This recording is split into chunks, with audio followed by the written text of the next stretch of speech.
Good evening. I will now call the Equity Council Committee meeting to order. The time is 6:36 p.m. Pursuant to KRS Chapter 61, notice is hereby given that a quorum of the Equity Council Committee members, a standing committee of Fayette County Board of Education, has scheduled its regular meeting, well, today's a special called meeting, for October 3rd, 2023, from 6:30 p.m. to 7:45 p.m. Eastern Standard Time.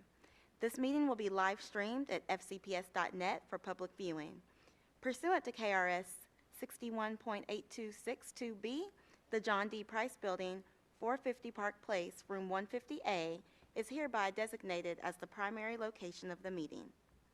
At this time, I would like Lizzie Coffey to take roll. Lizzie Coffey, would you take the roll, please? Yes. Dr. Rania Belmadani.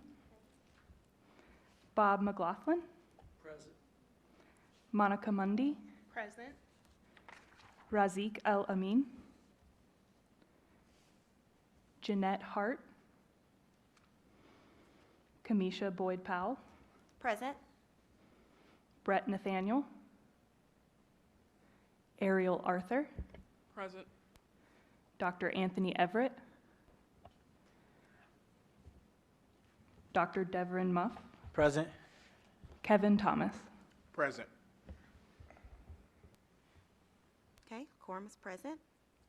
At this time, we will begin with a moment of silence.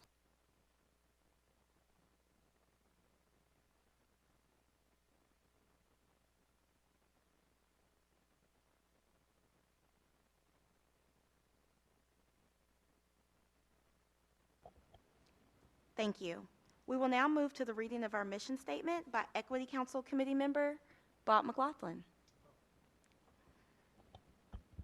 The mission of the Equity Council is to monitor and analyze equity issues, advise the Fayette County Board of Education, and advocate for achievement for all students. Thank you, Mr. McLaughlin. Next, we will take a moment to read and acknowledge our guiding principles. Members, please verbally acknowledge our guiding principles by saying, "I acknowledge." I acknowledge. I acknowledge. Thank you. At this time, we would like to welcome any guests we have with us this evening.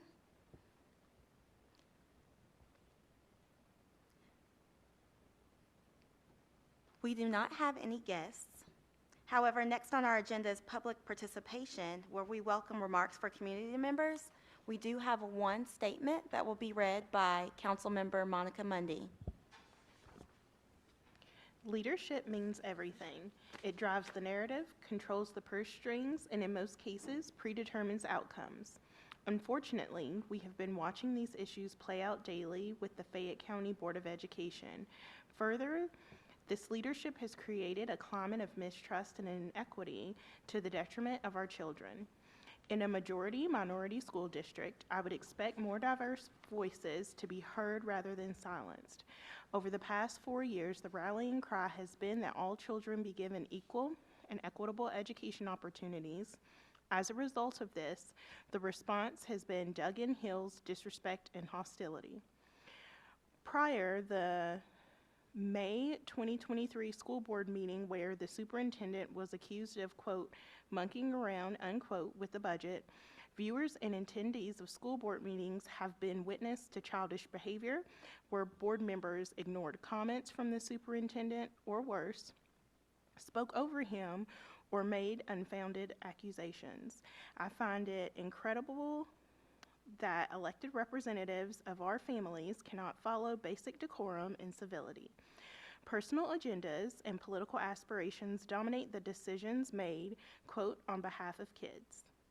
Yet, without any input from those it will impact the most. Fayette County Public Schools, as well as our community as a whole, has a history of resistance to change. Evidence of this is the outrageous behavior by certain board members driven by preconceived notions and ideas about how certain people are to be treated.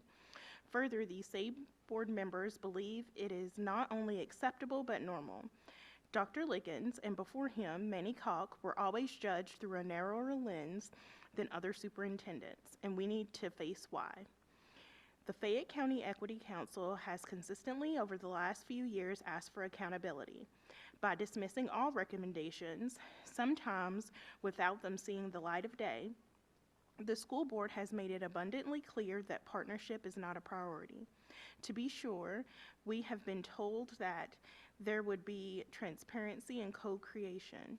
Instead, we have consistently seen unilateral decisions made where the superintendent is given narrow parameters to enact his vision. Penny Christian, parent, advocate, taxpayer.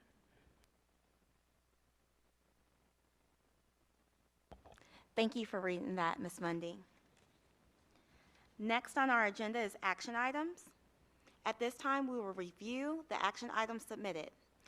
Our first item for discussion is approval of tonight's agenda.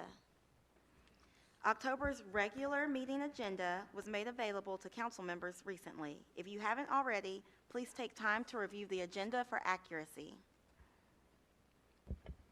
Honorable Chair, I'd like to add discussion of an op-ed by the ECC to the agenda.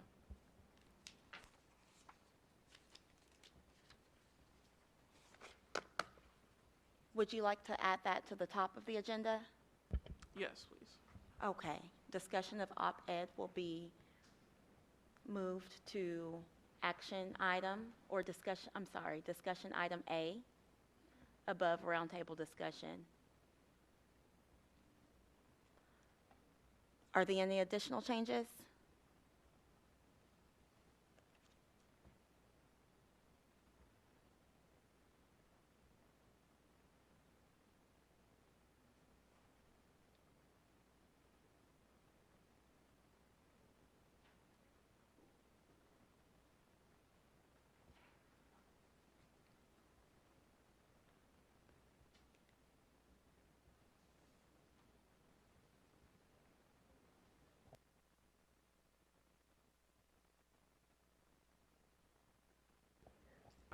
I'd like to also add discussion of the equity scorecard to the agenda. Okay, would Sorry, I you didn't know like it was that be included. added to the top as well? Yes, please. Okay, so we will, for discussion items, first will be op-ed discussion, second would be equity scorecard, and then roundtable discussion, and lastly, update on PG Peoples Award. I will now accept a motion to adopt tonight's amended agenda. We have a motion. Do we have a second? We have a motion and a second. All those in favor say aye. Aye. Those that oppose? Okay, that motion carries. Thank you. Next, we have the approval of minutes. The September minutes were made available to the council members recently. If you haven't already, please take time to review the minutes for accuracy. Upon review, I'll accept a motion to accept So September's moved. minutes. Could I wanted to ask a quick question about the minutes. It doesn't look as if there was a quorum, and maybe I'm misreading that. It looks like there were 5 members present.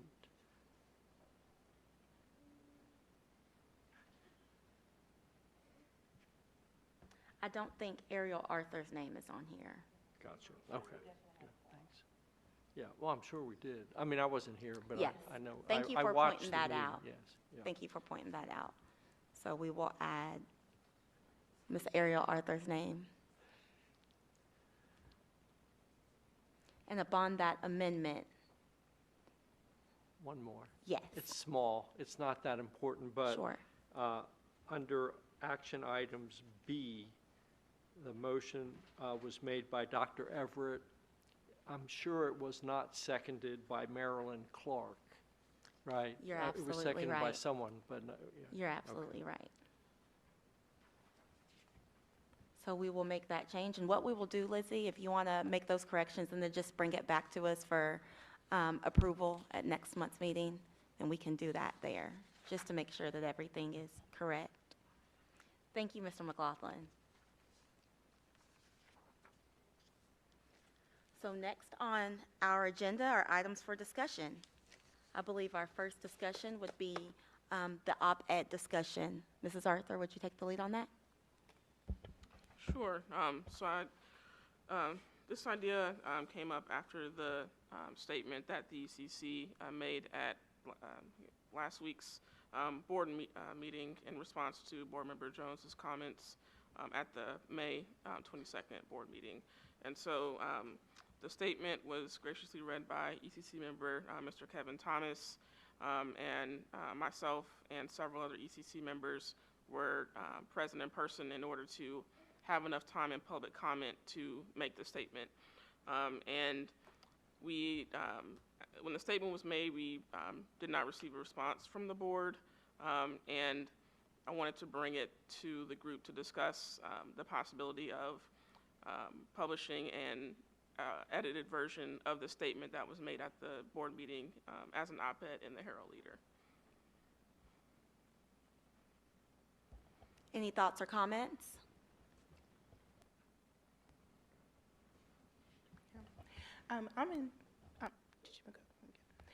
I'm in support of publishing that op-ed. I think that I've said it to multiple members here, but I was rather disappointed that we all, as a council committee of the school board, were not on the agenda to speak, and that we had to go in to speak in public comment and had to all yield our time to Mr. Thomas as he so graciously read that statement. I hope in the future that we can have a platform to share thoughts and recommendations with the board and be able to have an open discussion. I think our planning meeting prior to that, we didn't have board representation, and board representation isn't here today. And I think that's very important to have discussions about matters like this and to better understand why we aren't on the agenda. And I just want to say that I've seen many board meetings, and that is not the first time that this council has not been on the agenda, because long before I was on it, I met Dr. Muff at a meeting when he was, I think, reading a statement during public comment about the naming of a building, when there is specifically a committee here regarding naming of buildings. Right? So I think an op-ed is a great way, one, to share our thoughts with the board, as we don't have that representation here. I also think it's a great way to educate the community, because I learned a lot, and I shared this with our Madam Chairwoman, that I learned a lot through this process that I myself didn't know.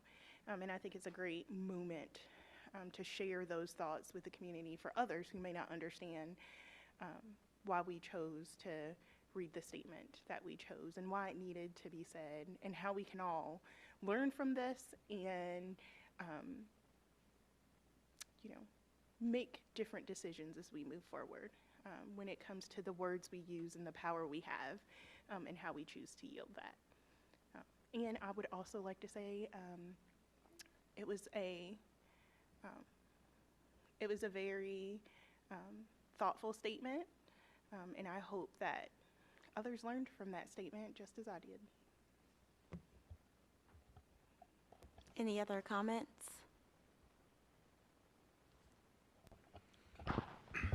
Madam Chair, I think that the amended statement should be inserted into the Herald Leader as an op-ed, as well as Ms. Penny Christian's statement as well, just because I think it's, one thing, from a equity council standpoint to have that statement to be, echoed, but I think it's, it even more gives credence to it when you have a community member, an active community member, that also stands up and says, no, I was also affected by this particular moment. So, Any other comments? I would like to suggest or ask you us as a council to consider that an op-ed at this point might be premature. Let me just, and I come from a different perspective. I do know Mr. Jones collegially. I worked with him for 25 years. I have talked with him once since our meeting last 2 weeks ago. He called me the night after this meeting. I was impressed with that conversation. I'm just telling you what I think and what I feel. I think he was sincere. I think he made a mistake. I think he knows that he made a mistake, He said that he apologized to Dr. Liggins and Mr. Jackson. Both gentlemen accepted his apology. I listened to his apology before Kevin's statement. I thought it was sincere. But more than that, I just want to share with you something that hit me this morning. Whenever I am personally faced with an issue like this, I do a lot of reflecting, and I have a mentor, and this may sound funny, but it's someone who is a hero to me, and I often look to him for help, and his name is President Barack Obama. And I'm very serious about this. You might recall, and maybe not, some of you may be too young to remember this, but his first year of office, he was inaugurated in January of 2009, and in July, you might remember that Professor Gates, of all people, a renowned, esteemed African-American professor, was arrested on the front porch of his house for trying to get into his house. He was arrested by a white police officer. President Obama spoke about that immediately. President Obama said he did not have all the facts. He didn't want to comment on the racial motivation of that action, but he did, and then he got some pushback, and then he amended some of his comments. But one of the things that he said that I will never, ever forget, and I would ask us to consider this. This is a teachable moment. I agree with Monica. This is a teachable moment. And what did President Obama do? And I'm not suggesting that we do this exactly. He had a beer summit. He got Joe Biden, he got the officer, he got Professor Gates to come together and to talk. And as a result of that, I'm not expecting this either, but Officer Crowley, I think was his name, and Professor Gates became friends. They both learned, they both educated, and you may not know this, but Professor Gates actually asked the officer for a DNA sample, and lo and behold, they are related. That's just kind of an aside. The important part was the coming together. I would propose, I said this a couple weeks ago, but I have refined my thinking on it. I think it would be very appropriate and helpful if our chair and our vice chair, or someone else that you're choosing, would meet with both Mr. Jones and Mr. Murphy, because Mr. Murphy, even though I don't think he was mentioned in your statement, he was. Okay, I remember that we talked about that. I couldn't remember if he was or not. But I think having the two of them, I also believe Dr. Liggins and Dr. Matthews could be part of that summit, and I think it would be very, very helpful for us as a council and for the participants. And then we come back together, you share with us whatever you're comfortable sharing, and then we decide whether to go on. Something, and again, I mentioned this 2 weeks ago, but I need to say this. When I was in this district, I was so blessed to have so many mentors, and one of the most important, and I haven't cleared this with her, but I'm sure she'll give me grace. Dr. Marlene Helm made a huge impact on me. One of the things she taught me, and one of the things she said to principals day in and day out, words are important. Words are powerful. And once you speak a word, or once you write it, but especially once you speak it, there is no bringing it back. And in addition to that, she taught us over and over again, perception is reality. So how those words are perceived, those words will become reality for some people, and some will see it one way and some another. So all I'm asking is that we set an example for the community. We show how we can work together on a tough issue. And then after that conversation, if you think it was good, bad, or indifferent, and you want to proceed, or we want to proceed with an op-ed, I think that might be a more appropriate timing. So, thank you. Thank you, Mr. McLaughlin. Any more comments?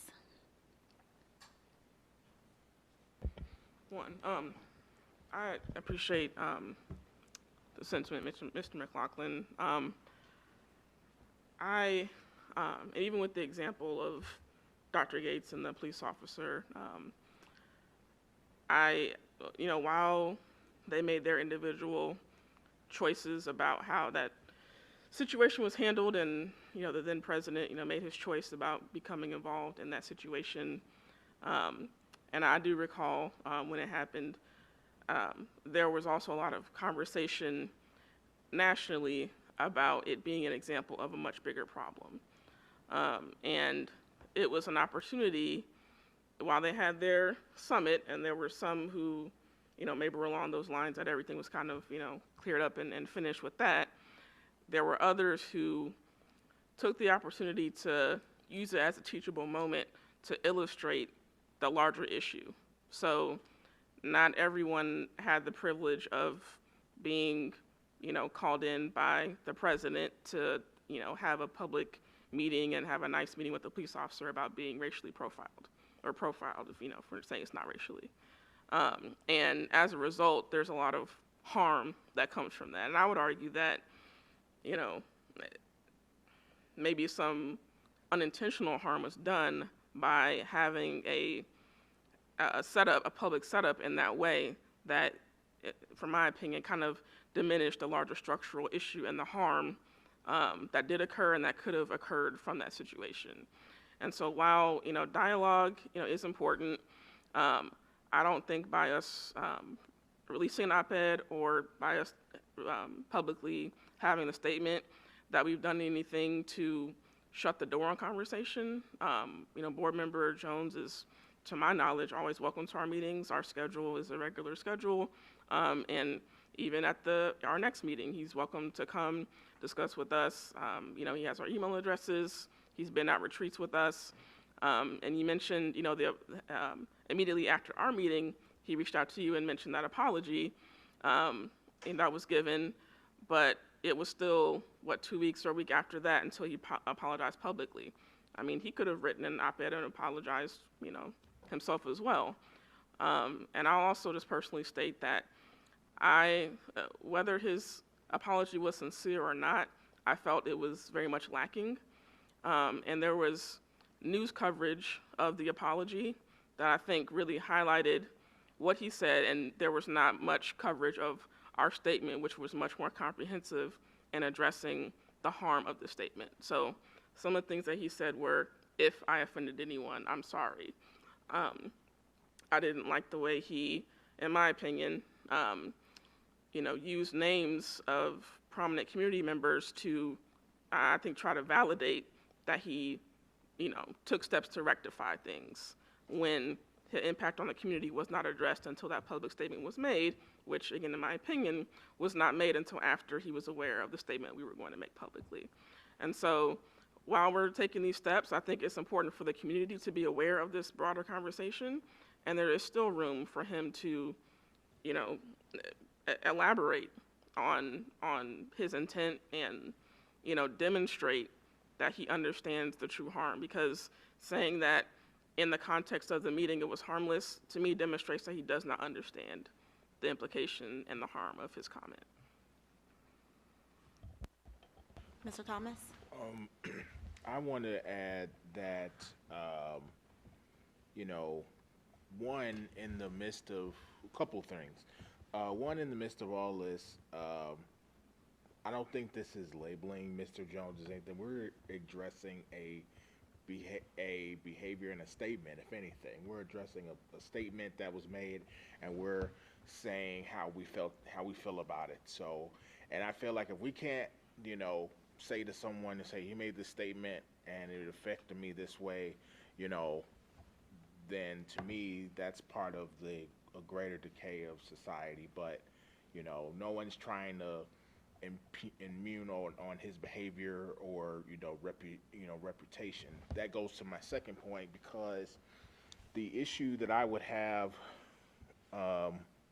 when Mr. Jones can basically have conversations behind closed doors and not have to have accountability publicly. Yes, he made the apology, which I acknowledge when I read our statement. It was not my statement, but our statement as a committee.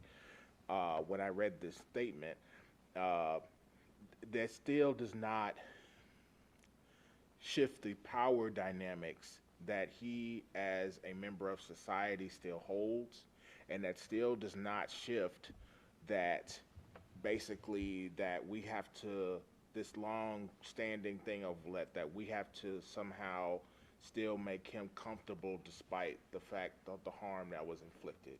So I still say, even with the apology behind closed doors, you want to call it you know, not literal, but a beer summit or whatever with Madam Chair, I wouldn't agree with that, because again, that's still not the same power dynamic. If Madam Chair was or if you yourself, Mr. McLaughlin, was sitting there in Madam Chair's position, and you all had a conversation, you all both being committee members, and then you're saying this, you know, I think that would hold a little bit more weight. But since he's the only male and a white male on the school board, I think it's still something that we should address. And then my last point is that, you know, when we're trying to have these discussions and trying to have this, like, you know, this doesn't seem like, you know, like no one's trying to, quote, make this a big deal, or that's the way it comes across sometimes. It's like no one wants to make this a big deal, but, you know, at least as far as the school board and potentially the superintendent, or nobody wants to make this a big deal, but then people can come up to us individually, because I was at a baby shower the other day, and somebody made a remark to me about how, you know, they were glad that we made the statement. They felt like there was other instances where there were things that were said that were inappropriate and didn't feel like there was adequate, you know, addressing of those statements, and it happened to be by the same gentleman. So if we're just going to take another stance and say that this is not something that we need to, quote, harp on, or we need to let it go because, you know, maybe we feel like he's embarrassing him, or how can we jump on him, it's like this little, so like, no. It's like, you know, at the end of the day, you know, like, you know, we all have to take responsibility for our actions, and it's not our responsibility to make someone feel comfortable in their harm. It's our responsibility as a council, from our mission statement to our guiding principles, is to address harm, potential harm, wherever that may be, and then with that have education and offer resources to be able to correct that harm, to prevent it later from happening. And I believe that having that op-ed piece is a small way to be able to affect that. The biggest way, because no one's even calling for this man's job, the biggest way would be to affect that is if we all started picketing outside his house and say we need to get him off the school board. That would be a bigger deal. And then I would say, yeah, like I said, like, you know, like, so like that, you know, that would give cause to pause. But an op-ed and something that says like that probably is, you know, if there's no accountability, or if there's no one else addressing this other than him, it's probably not going to be anything that potentially moves the needle. Hopefully it doesn't. Hopefully it does. But if it doesn't move the needle, and he still doesn't feel that there's any accountability to community for that, then let it be what it is. But I feel like to try to limit our avenues to be able to express the harm that's been done to us, I don't feel like is appropriate, even with the relationship being there, even with with political implications being there as well. I get that. But we still have to be able to say that, you know, we still have to empower ourselves, even if no one else is going to empower us to do what we need to do because this is the reason that we were all put here, whether elected or not. And I yield my time. Do we have any further comments? Thank you, Mr. Thomas. Dr. Muff? I will be short and quick. I think that the statement that Ms. Mundy read at the beginning of our meeting, and plus various other statements that we've heard the previous meetings, and that we've heard within our own community circles, indicates that we have a community that's hurting due to the comments that was made. And to go off of what Ms. Arthur said, the apology, albeit it might seem sincere from him, was not felt sincere from the community. So therefore, in light of our mission statement to advocate for all students, and that includes students in our community, I think that the op-ed is appropriate. Thank you for your input, Dr. Muff. Do we have any further comments? I do have one more comment. I do think it's important for us to, release the op-ed and to have our statement be more public than it already is. I also, want to get on to the other work of the ECC. Like, we've all been doing work on subcommittees and things like that, and I don't want this to, drag on and take attention and time away from other, work that we are trying to do that's not reactionary to things that are going on. So, trying to get together a summit, which involves other people's willingness and schedule and et cetera, and then coming back to the op-ed, to me, that's taking time away from other important work that the ECC could be doing as well. Thank you, Ms. Arthur. Any other comments? Okay, well, I guess I'll give my own. I've been waiting. Mr. McLaughlin, I do appreciate your perspective. I do. I do think that Board Member Jones' apology was lackluster. I do believe that he would not have made that apology, that public apology, had we not brought it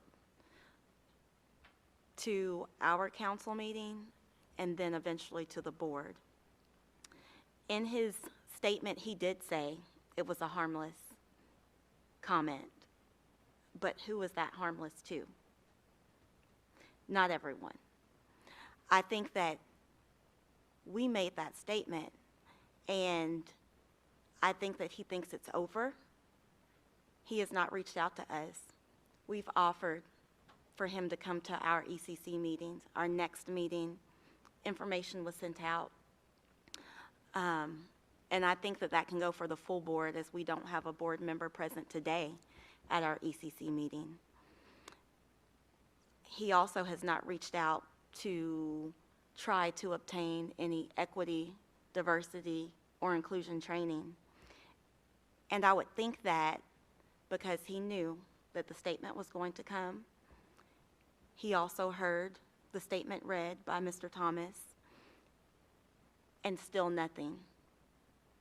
And that leads me to believe that this was something that he just wanted to make a statement and get it over with. I don't see anything further from this, and I believe that if he truly meant those words, he would reach out for the resources necessary to become knowledgeable about the situation. The very beginning of his statement started with 4 months ago. 4 months. That is approximately 120 days. He had that long to make a statement. As Ms. Arthur said, he could have publicly made a statement before those 120 days. But the catalyst for him making that statement was us. And that just goes to show the impact that the ECC has. We are the spokesperson for the community. The community comes to us when they're hurting, when they're offended, and it's up to us to be able to speak for those that don't have a voice. Whether that be in the form of a statement, whether that be in the form of an op-ed, it's our duty to not sweep these things under the rug and continue to sweep these things under the rug. A few of us did meet with PG Peoples. That's someone who he kept throwing out that he met with to make everything all right. And even PG himself said that that was not okay, and he expected a public apology.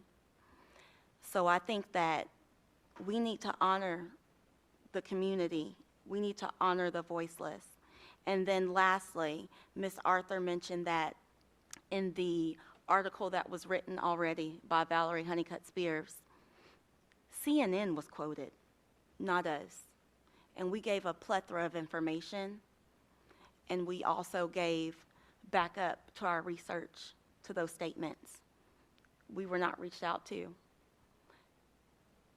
But CNN was quoted when there was a statement directly from us that could have been used. So I think that that goes back to the community needing to know and needing to be informed. And I think that an op-ed would be the best choice for the community to be informed.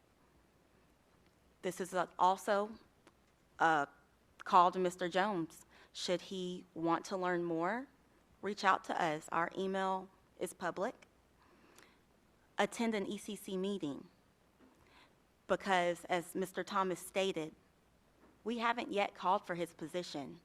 However, many people before him have lost their positions due to the same comment, Lee Cruz, for example. And so I think that it's not okay to sweep things under the rug and have backdoor conversations. I think that it's important to inform the community and let the community know that we are standing up for them and giving a voice to the voiceless. That's the purpose of equity.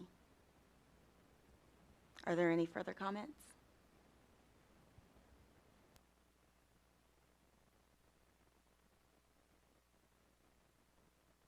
At this time, we'll move to the next item on the agenda. The next item for discussion is the equity scorecard. Dr. Everett is leading that subcommittee. However, since he is in Ghana, Ms. Arthur graciously decided to take the lead on that scorecard. Oh, I am sorry. Let me go back. We do need to take a vote on submitting an op-ed.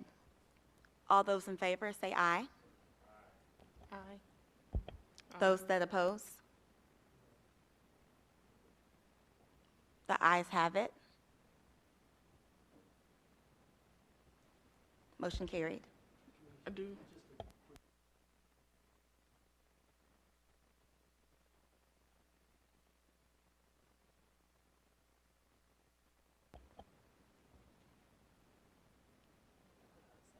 I don't think there was a second.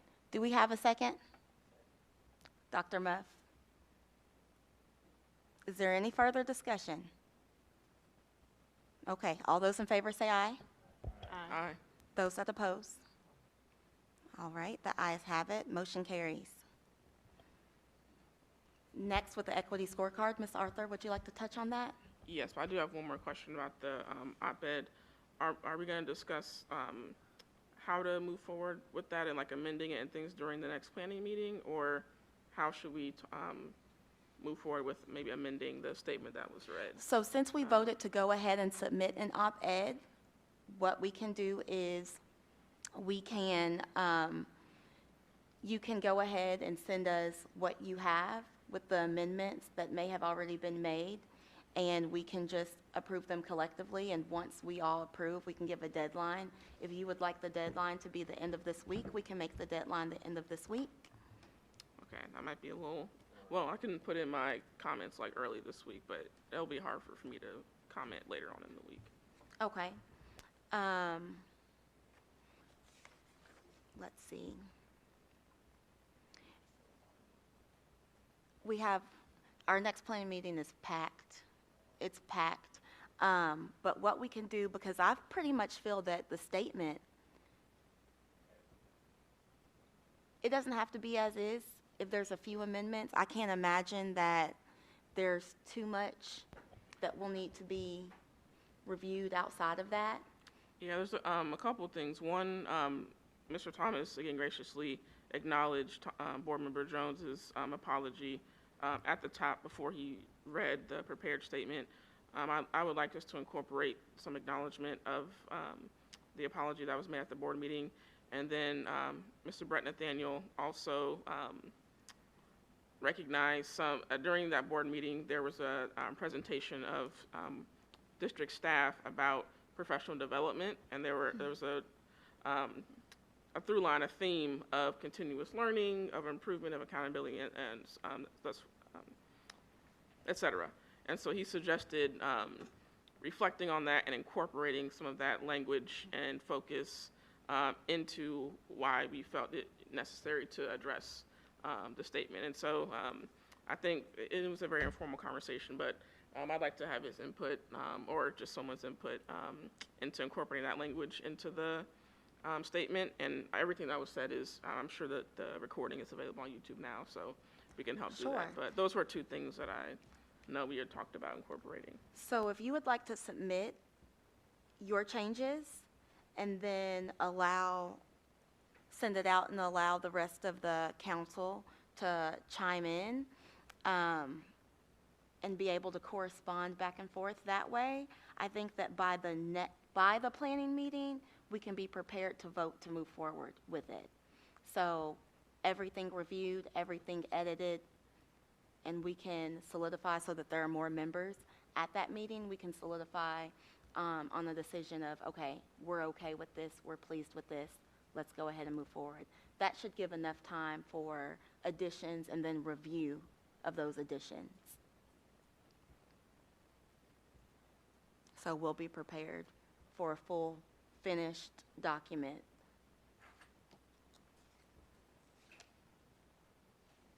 by the 17th. Okay, moving forward to the equity scorecard. Yeah, so I would like to just take some steps to move forward with that. I believe the last version was 2015, and then I saw in our Google Drive that we also have versions from 2013 and 2010 as well. So I've been reviewing kind of generally the messages and kind of the intent behind the scorecard, as well as some of the data that were included and why. And I was present at the meeting with Mr. P.G. Peoples this week, and he suggested speaking with, was it Mr. Roy Woods about that, because I believe he initiated the first equity scorecard. So I'll start looking at that, and then are there any other ECC members that are on that subcommittee with me besides Dr. Everett?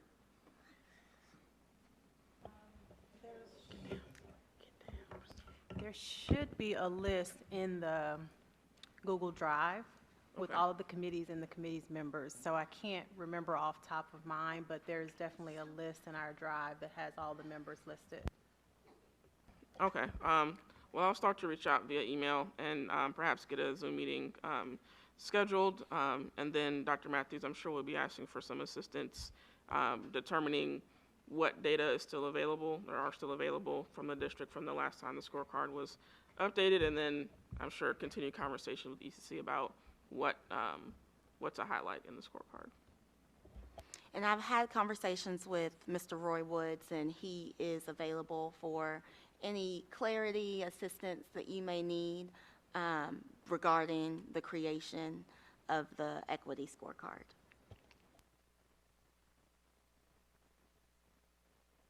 Does anyone have any other comments regarding the equity scorecard? Moving along, next on our list is roundtable discussion. This comes from me. So I had recently watched, it's been in the media about someone of Hispanic descent calling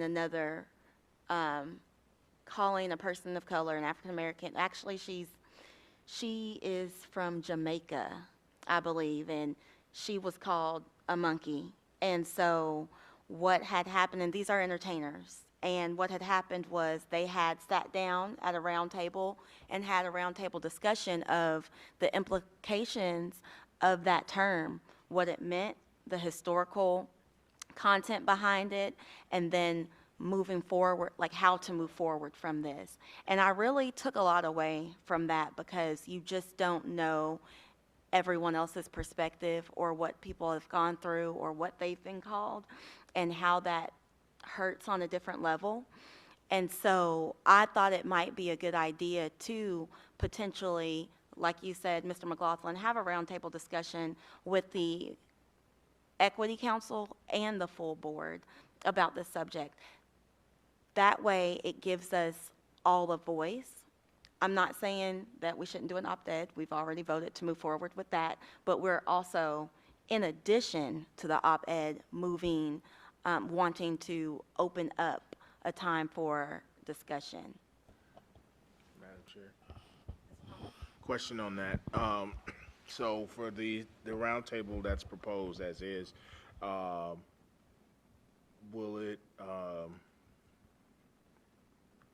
it somehow be on the record, even if that does not mean that it's, a public forum or whatnot? Because I imagine that we couldn't replace the school board meeting itself with a roundtable discussion. But if that could somehow be on the record and then be made for public consumption at a later time, is that something that's an option for us?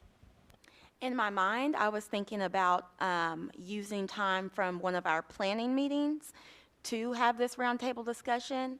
Our planning meetings are not televised, however, minutes are still taken for those meetings. So for instance, our last planning meeting, Lizzie still took minutes and was able to distribute those.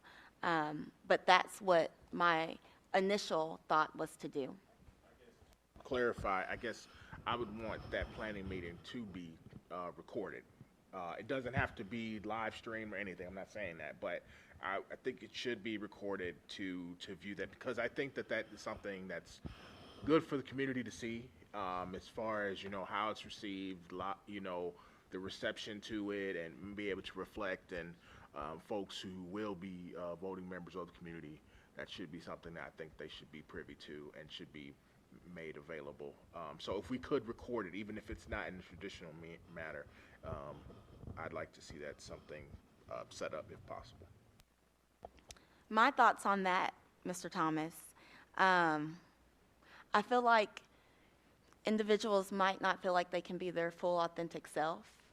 I originally imagined for this to be a place where there's room for hiccups. So there may be questions asked that aren't necessarily appropriate, but one might not know the best way to ask those questions. So I envision it to be a space where we can breathe, where you might not say the politically correct thing. However, you're putting it out there because you want to learn, and you want to learn what's the political way to say something. That's what I envision, but I'm open to all suggestions, of course. Ms. Arthur? And for some of the ECC members that are a little not as new, and maybe Dr. Matthews, you have some clarity on this. I thought I remember, like, when we were initially asking for the full board to be in a retreat with us, that when the full board is together, the media has to be invited or something like that. And I think some of the feedback we got was that if that were the case, then the board wouldn't feel comfortable, coming. And now, eventually, we did have, I think, the full board present. So I'm not saying it couldn't happen, but I'm just thinking about some of those implications and how that might look. And I'm not sure what you're thinking about in terms of timing, but we already have a date on the books for our retreat. Could an hour or something, they be invited to an hour of that to host that discussion maybe? That's a good idea.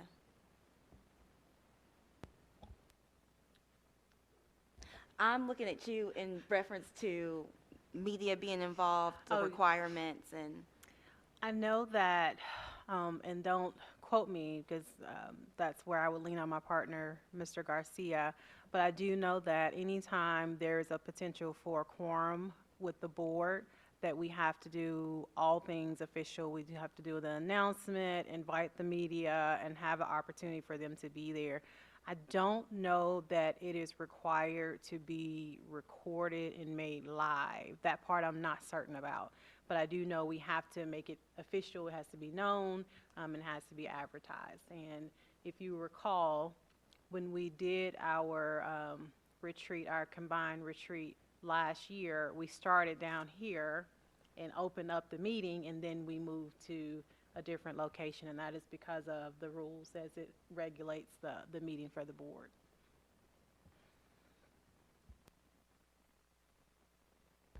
Mr. Thomas, I think that right there might cover your transparency in the media question. Yeah, I mean, like you said, like my, you know, thought, like, you know, the live streaming portion didn't have to take place, but I mean, as far as it being recorded, yeah, that might knock that out. Because I do see your point, Madam Chair. I think it is appropriate to have a space where people can kind of just be themselves and allow it to talk. But I think, you know, I don't know, maybe it's just a skeptic in me, but I just want there also to be something that can say, hey, you know, we tried this is kind of how this, you know, this went, and used for further education, you know. Hopefully this wouldn't be a continuing issue, but that's my subtle thoughts, but I yield the floor. Does anyone else have any other comments? Briefly, I just want to say, yes, I think it's a good idea. I think it's a difficult idea to implement, but I think it's so important. And whether it's televised or not, I mean, I could go either way.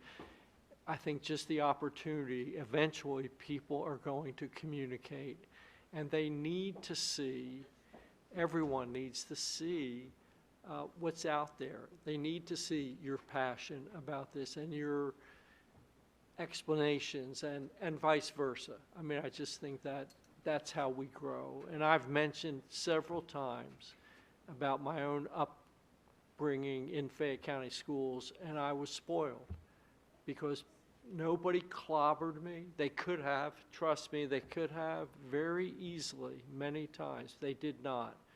Reverend Akins took me to the school and walked with me and said, show me, look at something, tell me what you see. Now let me tell you what I see. That's how you grow, that's how you change. So I applaud you. I didn't realize this was coming up, but I think it's a great idea. Thank you. Any more comments? Is this something that you all would like to discuss further at our next planning meeting? Just so we can talk about just details on how to implement this roundtable discussion? Consensus seems to say yes. All right, we will move that to our next planning meeting. Thank you all. For clarification, the November planning or October planning?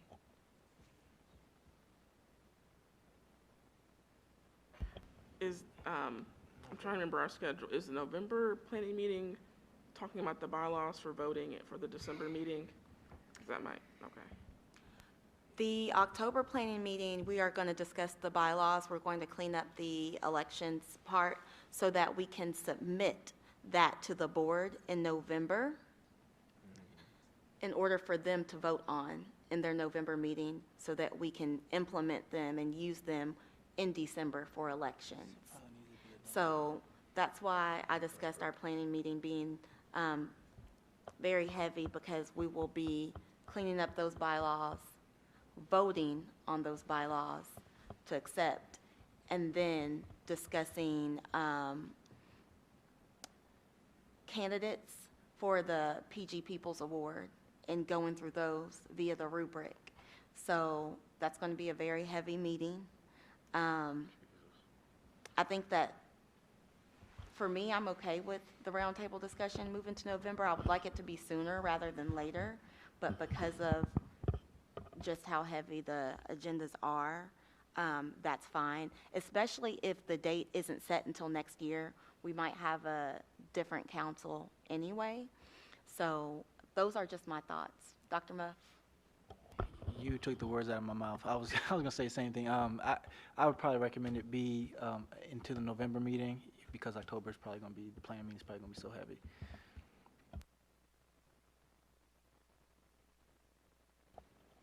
So consensus is for the November planning meeting. I do want to remind, since the planning meeting for October is going to be coming up, I would like to extend the invitation to Board Member Green to attend so that we are able to explain the changes in those bylaws so that when it does go to the board for them to vote on, they may have a better understanding and she can better explain the process and the reason behind the changes. And then last for discussion, Madam Chair, I have one I'm sorry. question or suggestion for that discussion as well. I know we've gone through a lot of revisions and work on the bylaws. And I think in some of the iterations, like the changes were even highlighted or somehow, indicated what portion we were looking at. I would suggest that we all take a look at them before the October planning meeting. There still will be discussion, of course, but maybe come with suggestions of some of those edits so that, because when we get into the discussion, those of us who have been in it before, the ECC, it just really can take on a life of its own. And I want us to just make sure we're like, okay, these are 3 things we need to clean up or whatever, so that we can kind of move through that. and you're specifically referring to that section, correct? Yeah, just not the whole thing, just the section on the elections. So if you could, it is in our Google Drive, if you could go ahead and review those bylaws, specifically the election part of the bylaws, and come prepared for discussion so that it moves along rather quickly. Thank you, Ms. Arthur. And last on our discussion section is the PG Peoples Award.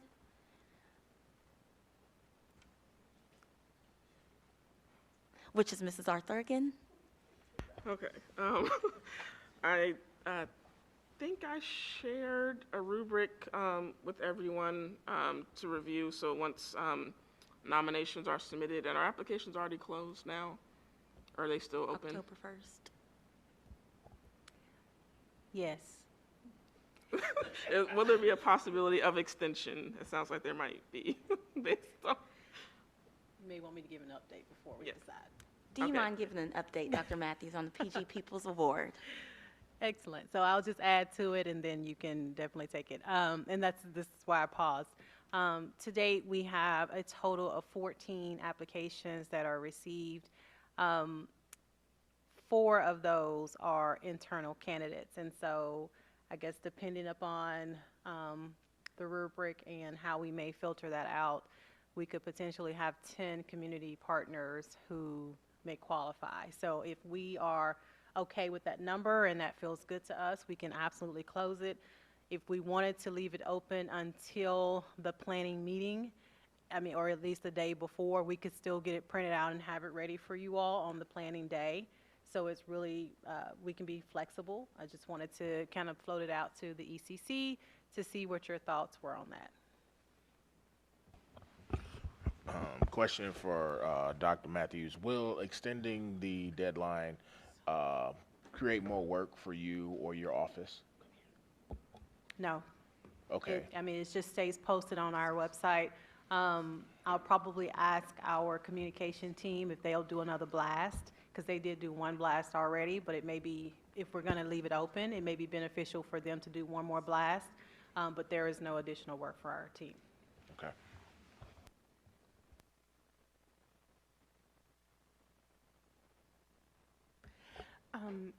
For the review at the next planning meeting, was the expectation that we kind of take a look at these and review them before we come in to move, or we're going to review them? Okay, we're going to review them at the, okay. Yes, so the goal is, and that's why I personally, but I am willing to go with whatever direction majority of us vote in, but I'm okay with that number being 14. I also think that that gives us time to review the candidates before coming in to the meeting to decide, so that just saves us more time. Also, I did want to vote on if we were going to move forward with allowing members that work for Fayette County Public Schools to be able to be a viable candidate, or if we want to close that off to Fayette County Public Schools members. It's completely up to you. We can vote on that tonight. However, I'm okay with the 14. I think that that's more than enough for us to go back and actually review and then compare to the rubric.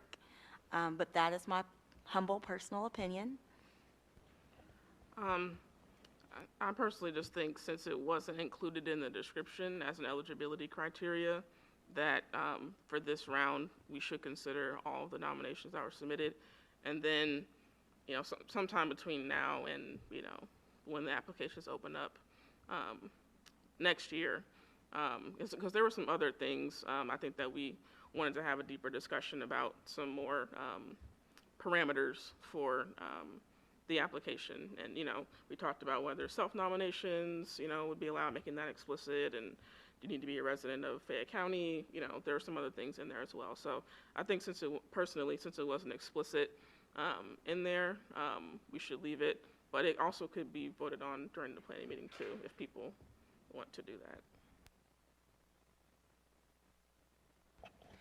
I'm okay with 14. I think it would be nice for us to have the opportunity to be able to review beforehand, because 14 is a lot for one planning meeting for us to review, discuss, and look at the rubric. And so I think that I'm happy with 14. I agree with Ms. Arthur. I think that if the submissions that were made fit the criteria that was posted, we consider all that are there as well. I'm in agreement with that. Is this something that we would need to vote on? Okay, so we're going to accept as is. The October 1st deadline is the deadline. So all 14 applicants will be moving forward in the next process. As of now, as of this year, Fayette County public school employees are able to be viable candidates. And now that you have all 14, Dr. Matthews, we ask that you send those to us. The rubric is in our Google Drive. If it's not in Okay. Google Drive, it's in our emails. Okay, yes, I will make sure it's in the Google Drive and the link is available. So I ask that ECC members to review the candidates prior to our next planning meeting on the 17th, which will be sent by Dr. Matthews or Lizzie. Do we have anything else we need to add to this discussion for the PG Peoples Award? All right, we can move to our reports. The first report would be the superintendent's report.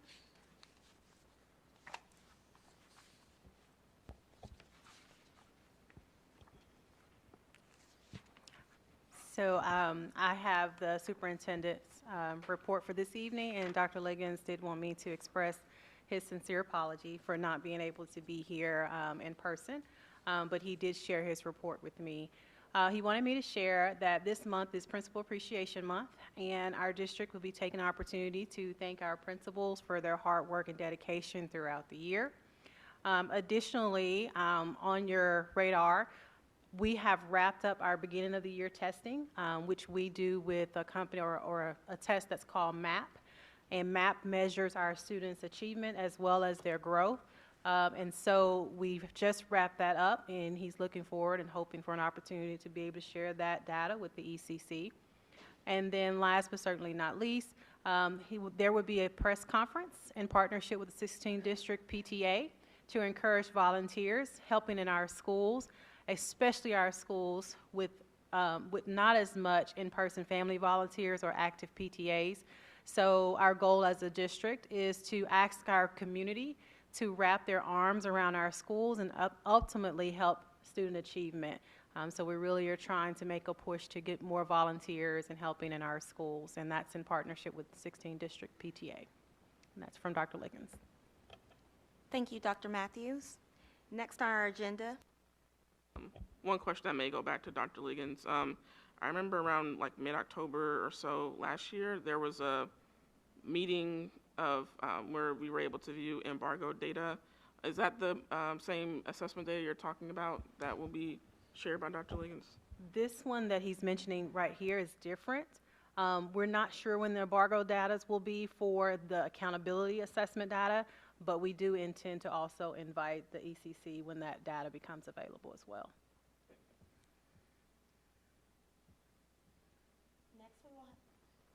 Next, we will have board member updates.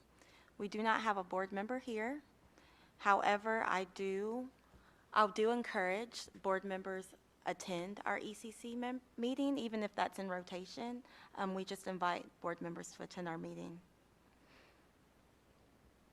Next, we will have our Equity Council Chair remarks, which that is me. And actually, that's what I was going to say, is that I invite board members to come to our ECC meetings. I also encourage the rest of the community.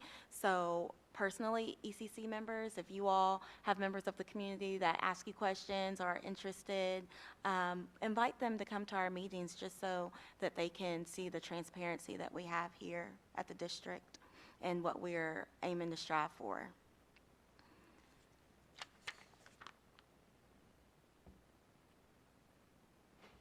And next we have our UBSE officer, Dr. Matthews. Thank you. So I wanted to share some great news. Next week, we are partnering with our multilingual migrant department to host our first annual Hispanic Heritage Staff Celebration. So we are inviting all of our Hispanic Latino staff to come and join us on October 12th for a celebration, just in celebration honor of them. And it's going to be really, I think, a great opportunity for us to network, but also listen to them and hear some thoughts about their experience as employees for our district, because our ultimate goal here is about retention and making sure that every employee have a sense of belonging. That session, that celebration will take place in this building in room 159 from 5 p.m. to 7 p.m. next Thursday. That's October the 12th. So we're very excited about that. Also, last week, my team and I had an opportunity to meet for the first time this school year with our Unity leads, with over 70 leads that are representing our schools and our campuses across the district. And I'm very proud to say that they are a beautifully diverse group of individuals. And I really would hope that there's an opportunity for any of you all to come to our meeting. We have monthly meetings with them. I think you would just be impressed with the diversity, the level of expertise, and even the passion for this work. So, and they really, they give us a lot of great inspiration, is the word, because they're just a great group. So. And then last but not least, I cannot remember if I've already announced this or not, and if I did, I apologize for the duplication, but I am totally excited about this. We wrote a grant this summer. Have I talked about this yet? A little bit, maybe? Okay.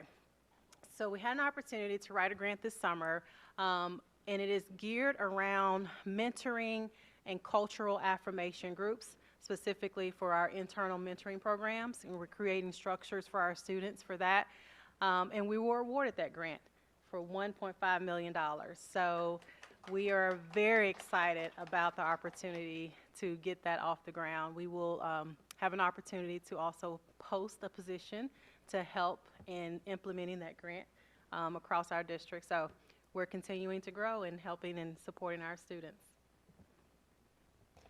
Thank you for that update, Dr. Matthews. That warms my heart and makes me happy that you all are being able to grow. And I've always said, you know, it shows what you care about, where you put your money to. And your office started small, and now you're able to grow and grow your own dollars, and that's amazing. At this time, are there any additional items? We've moved on to other communication. All right, none? Super quick. Oh, I am so sorry, Miss Mundy. No, I have one thing. I just want to invite everyone. The week of Thanksgiving, that Saturday, the African American Ballet Troupe will be at the Lyric Theater, and they are going to be putting on the second rendition of the Ebony Nutcracker. And so this is a student-led initiative. It was started by Kayla Chambers Reed. She, at the time, was a 15-year-old student at Scapa. And they are dancers from FCPS and other schools around that come together and they dance together. It is choreographed by these students, led by these students, and not only do these dancers participate, but they also provide classes at William Wells Brown, Harrison Elementary, and they've been able to provide those classes each semester and each summer. And this summer they were supported by Fayette County Public Schools by providing compensation for those high school dancers that are helping to, bridge that equity gap between the arts, because the arts are not cheap, and also the arts can be a place where you might be the only one in the room in the time, and so this provides a space for all of these students to be able to be wrapped around each other in a very grueling sport, right? So I hope that you guys pencil it in. I'll give more details. Hopefully we'll have a couple of shows that day. As parents, we just support them, right? We usher and do those types of things, but the students truly put this on and have a passion for it. So I hope you'll come out and support us. Will you give us that date one more time? It is the Saturday of Thanksgiving week, and it'll be at the Lyric Theater as well. I don't know what that Saturday is, but yeah. The 25th. So if you're in town, come, bring your families. It is a true family event. November 25th. Thank you so much, Ms. Mundy. Mr. Thomas? My statement is more of a general one and not made on behalf of the ECC. Our country last week lost a giant and a member of the Senate, Miss Dianne Feinstein. And while we celebrate her accomplishments and we cherish her memory, want to announce and celebrate that Miss LaFonza Butler has been chosen to replace her as a senator from California. She is a black woman, but will be, I believe, the second openly gay senator, black senator in the U.S. Congress. And so I think that, speaks to one, the progress of our country, as well as what we seek as far as representation within our own communities. So I wanted to put that out there. Thanks. Thank you for that announcement, Mr. Thomas. Any other comments or announcements? With all minds clear, I will accept a motion to adjourn.